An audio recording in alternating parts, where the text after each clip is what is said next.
I think we're live. Well, I think we are. Great, great. Yeah, so today we're going to be talking about our product update for April of 2021 and kind of digging into some of the exciting things that we've been into at GraphCMS this last month. How's your month been, Jamie?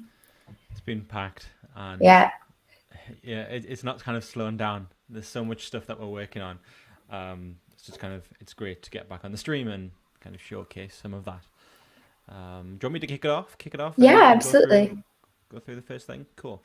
So let's share screens and kind of just have a look at what we have been doing. So we released this blog post yesterday, outlining obviously everything we've got kind of going on. The first thing that we kind of showcase in here is the new user model and user attribution.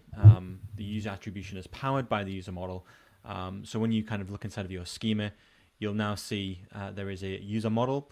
But what you'll most importantly find inside of the application is this kind of indication on who updated or created a document. It might be quite fun just to kind of have a look at a project here. So this is the GraphCMS web application here. And you can see on the right hand side, if I hover over, I can see the name and I'll obviously see the avatar of the user that's logged in as well. So when you hover here, you can see who created the document and who last updated the document as well. So that's available on the table view as well. If I go ahead and save this post, maybe as we can make a small change. Let's just search for something. What should we look for something? What should we change? Let's make this an uppercase U. Yeah. Click save. That's now saved, and that will then update that user attribution as well in the background. So you can see here that the last update was by me. And if I go back to kind of the content overview, you'll see here that I was the last person updated. So I kind of show in this overview as well. I can Yeah. see you down here. You don't have a photo, but I know. I was going to say this is the first time that I've actually noticed that I actually need to go yeah, in and add an avatar. Before it seemed like, okay, you won't, what's the point of it? But now with this, I think this feature is so cool and it's so helpful just to keep track of, yeah, content is such a collaborative process. And so it's nice to be able to keep track and see what's going on and see where we absolutely. are in the phase. Yeah, absolutely, absolutely. And it's really nice just kind of when you're kind of working through here, like you can see the little details down here, like on the content stages. I can see who published to a content stage as well. Yeah.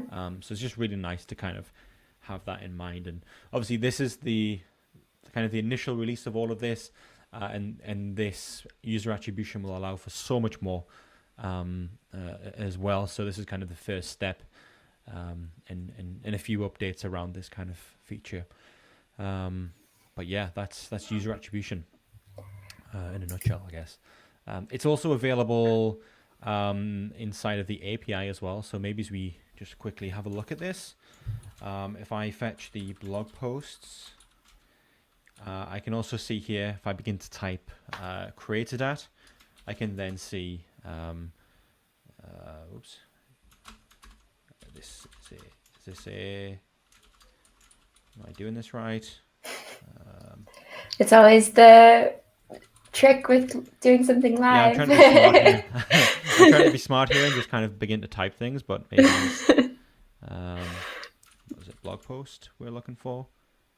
We have a look for blog post. We scroll down, we can see here we have created by.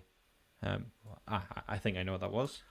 Yeah, I was trying to kind of find out more information about created at, but it's created by, Yeah. obviously.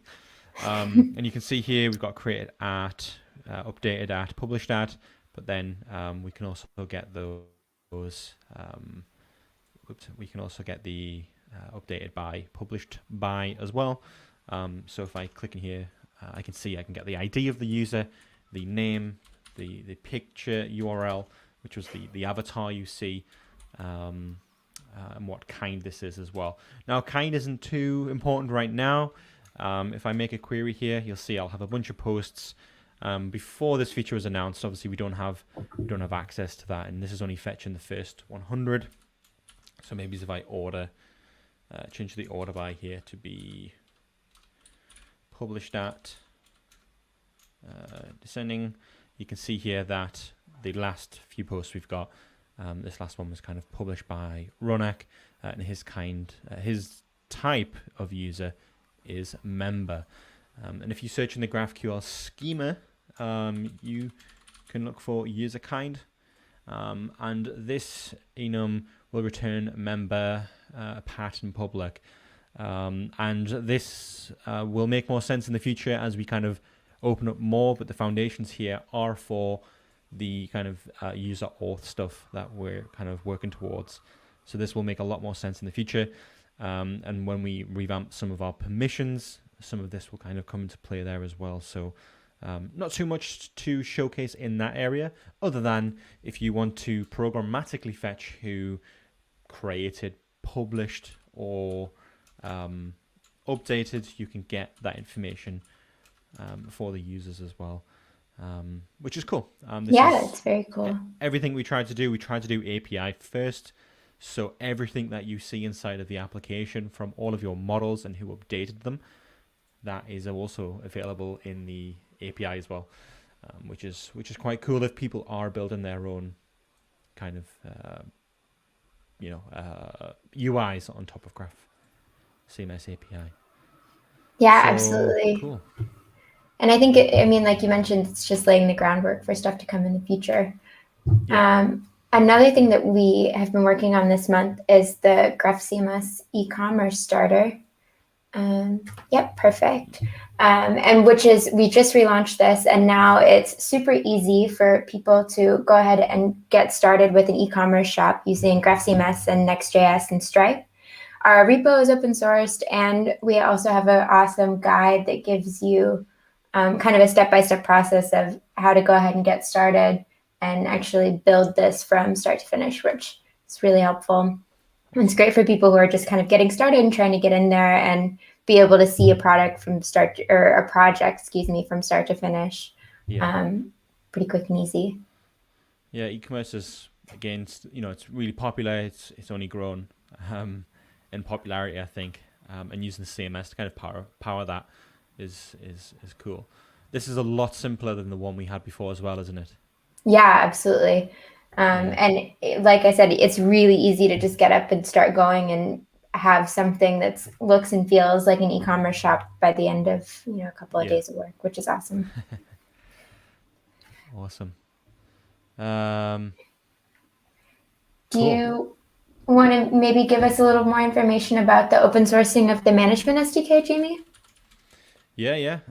Let's switch back to my browser. And apologies if my mic is quiet. I don't know why. Everything's turned up. We open source the management SDK. If you haven't already seen this, this is the SDK which allows you to make programmatic changes to your schema.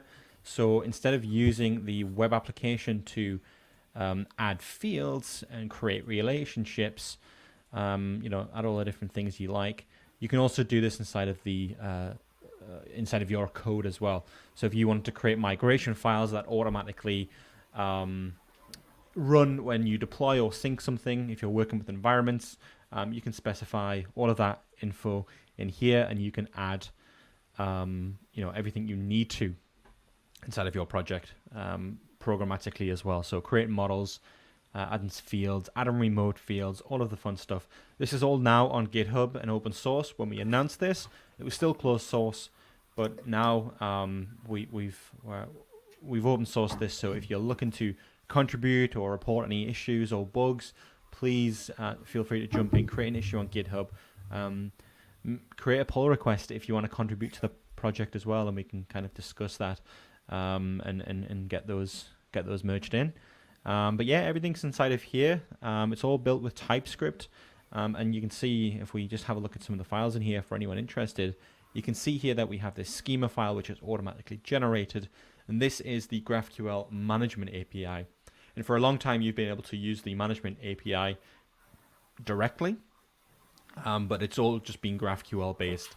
Now we actually have an SDK that is a little bit more familiar. There's kind of a specific language there that you can call, functions you can call and pass parameters to create various things. So we're really excited about sharing this, and hopefully this will enable people to build things, even build some even more amazing things built on GraphCMS by programmatically kind of building schemas. I created something where I can create programmatically a new new models inside of a project, add those fields, and then deploy something.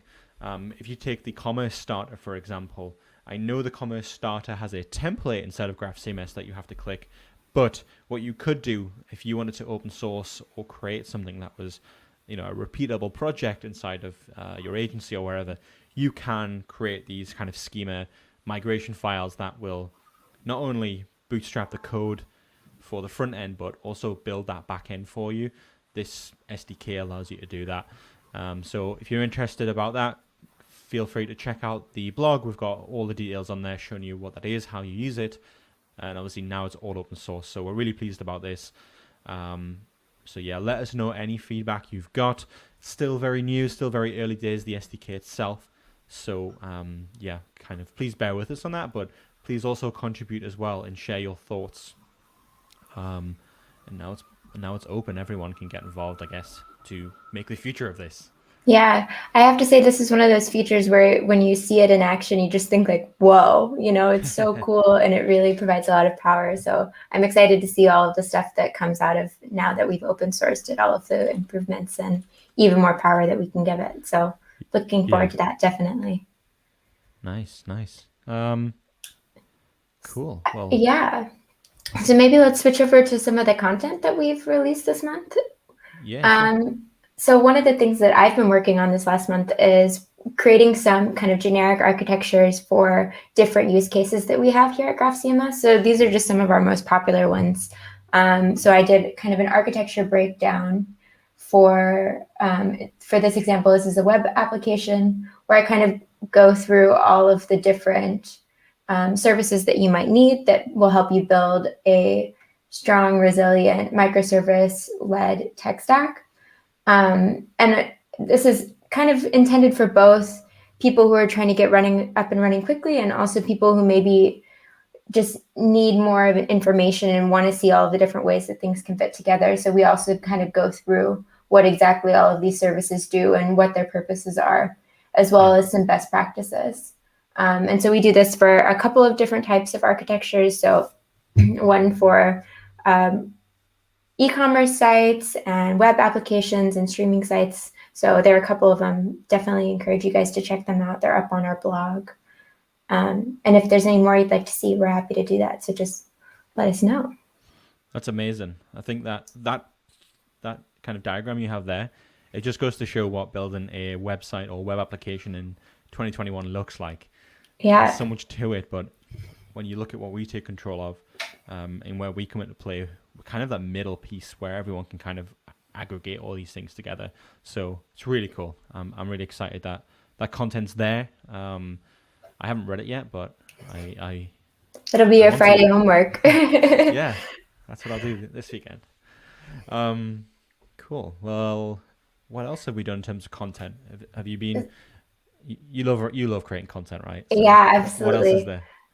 So another thing that we launched, this was towards the end of last month, was the GraphCMS talks with Irina Reitz from Puragon. We talked about building resilient tech stack. So last month was like an architecture heavy month for me. So talking about, which was a great conversation, and I highly recommend checking it out. It's pretty short. It's about 15 minutes. And so it's a nice thing to do if you just need a little break and want to have a look and see what we're talking about here at GraphCMS, and also one of our partner agencies. So it was really, I have to say, it was a great conversation. So definitely check that out as well.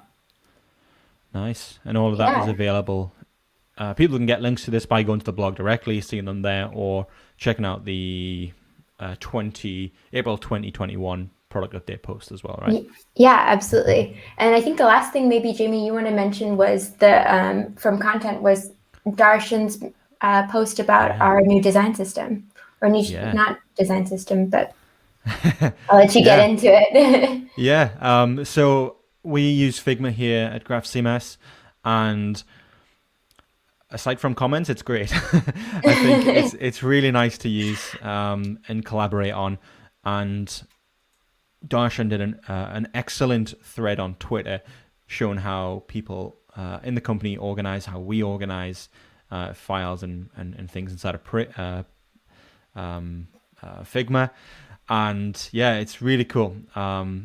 Just opening Figma and seeing this overview of features and everything we do in marketing, everything's just so easy to kind of find because we've got these cool covers, and then inside of there we do various other things for kind of the different kind of boards we have on the pages in there. So we've got, like, if anyone's doing research, that goes in kind of this page where we can see all the different research, and then we begin to kind of mock things out, kind of throw ideas down in a scratch pad, and then in kind of UI and prototype and whatever. So go check this post out. This is really cool. Kind of goes through everything we do here, shows screenshots for all of the different processes and stages. I just think this is really nice. It's really kind of defined and allows us to kind of move quick as well. We know we have a system, we have a process, we've got all of the different things inside of in Figma. Whenever we're creating blog posts and we want to add shadows around images or whatever, we've got the ability to just kind of tap these things and it'll just automatically be added. And it's really nice to kind of have that system in place. So this is probably my my favorite thing of Figma is comments. But yeah, it can get less said very about that, overwhelming, the better. Yeah, definitely less said about that, the better. Yeah. And yeah, everything else is in here. Darshan did a great job at putting this post together and tweeting about this as well. So yeah, thanks very much for putting that together, Darshan. I think it's important we share, right? Like, being open. We're pretty open. We share what we do. So why not share with people what we do in Figma? Yeah, absolutely. And I mean, we're kind of a small and growing company, so it does take a little while to figure out what the best way is that works for us. And so I think that's a really important thing if you're a company our size, is to also share, okay, this is where we are and this is what's working for us right now. And check back with us in a couple of years and we'll let you know what's working for us later too, So I think it's a good way to just also share with other startups who are in the same position of trying to set up their own processes and systems. Absolutely agree. So maybe let's get into some of the community content that we have had this month, that people have launched this month. So one of the first things, I'll go ahead and pull up their website, is Martin Erickson from at ZCO. They've just created 2 branded sites and 1 B2B shop in 2 months, which is crazy, using open source Magento and GraphCMS. And so this is just one of their websites that they were able to create. And I have to say, it looks really great. Looks nice. Yeah. And so they were really excited about the faster performance and the SEO benefits that they saw after launch. And so congratulations to them. These projects look very, very great. Yeah, thanks for sharing those as well. Like, there's been so much kind of over the last few months. There's been so many exciting things happening in the community. We do want to feature all of that in on whether it be on Twitter, whether it be in these streams and our blog. We'd love to share what you're doing. So join the Slack. It's slack.graphcms.com to share this. We'd love to see that, or just tweet us a link to something. We really enjoy seeing what people create with GraphCMS and in the space in general. Which is cool. So next would be some improvements to Gatsby image in GraphCMS. So beforehand, when we released support for Gatsby 3, there wasn't support for the placeholder. There is now, and that has 3 options, which allow you to kind of get a traced SVG, or abstract the dominant color from the image, or a blur effect on that image as well. So that was added by Joao, and he now joined the company. So he will kind of go forward, maintain that plugin and add more features to it. So we're really excited to kind of see what he does with the plugin going forward. And and obviously many other kind of plugins that we're working on for other frameworks and tools and things. So yeah, really excited about that. But that, again, he created a pull request and now joined the company. It's fantastic. Yeah, it's amazing. Yeah. We've actually had a lot of people join the company over the last couple of weeks. And so just shout out to them from our product team and our marketing team. We've had a couple of new people join. And so, Jow is at the bar high. So we'll see we're excited to see what else everyone else is working. Yeah, that's cool. Yeah, definitely. Yeah, so what else is from the community? Yeah, so the next thing that we are going to mention is, this was actually pretty funny. So this is a web application that Rob Dominguez worked on using Jamstack. He does a great job of outlining his process and why he created this in the first place, but it's basically a way to avoid having to do all of his paperwork around professional development sessions that he leads at the school where he works. And so using GraphCMS and I believe it's Next.js. Yeah, Next.js and Hazura, he's able to create an automated way of making all these professional development sessions available, making the recordings accessible, and also offering these completion certificates after the fact. I thought this was really great, and his post is very funny and very informative, and I think it's just a great example of how to quickly get up and running with Jamstack and how helpful it is, and just, exactly, like how to get up and running quickly. Yeah, I love it. There's lots going on. Drow's actually just commented on the stream as well.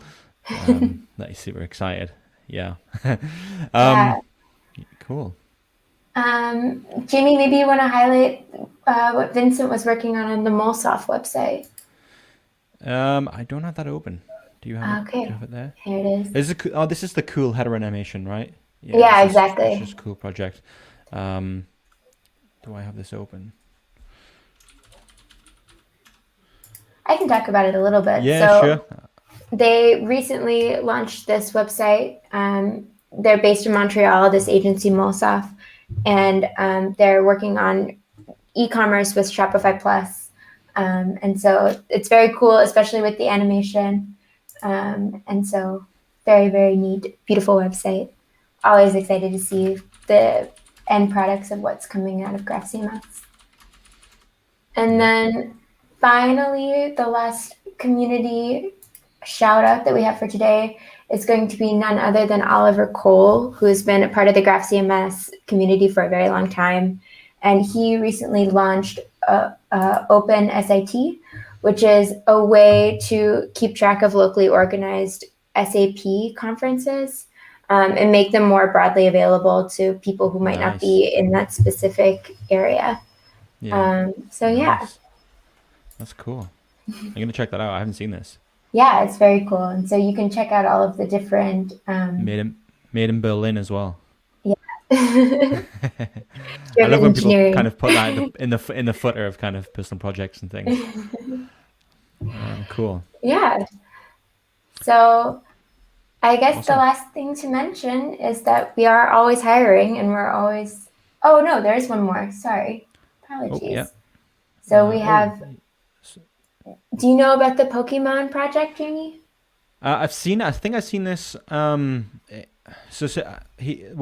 seen the dollar or however it's pronounced. I've seen that on GitHub or Product Hunt when that was announced, and I've seen various tweets since then using GraphCMS, but I haven't checked the project out. It looks very cool. So it's basically building a storefront for Pokemon trading cards, which very, very cool. Yeah, cool. If you're into Pokemon, cool. Check it out. Definitely check it out. All right. Well. So yeah, I mean, hopefully there'll be some more exciting updates next month, and we're always working on new things, and we also have a couple of job posts available. So if you're interested in looking for something new, check us out. We have roles in the design and developer categories open. So definitely take a look and see. Yeah, definitely. If you want to join the team, check it out. Until next time, we'll see you Yeah, then. until next time. Thanks for joining. See ya.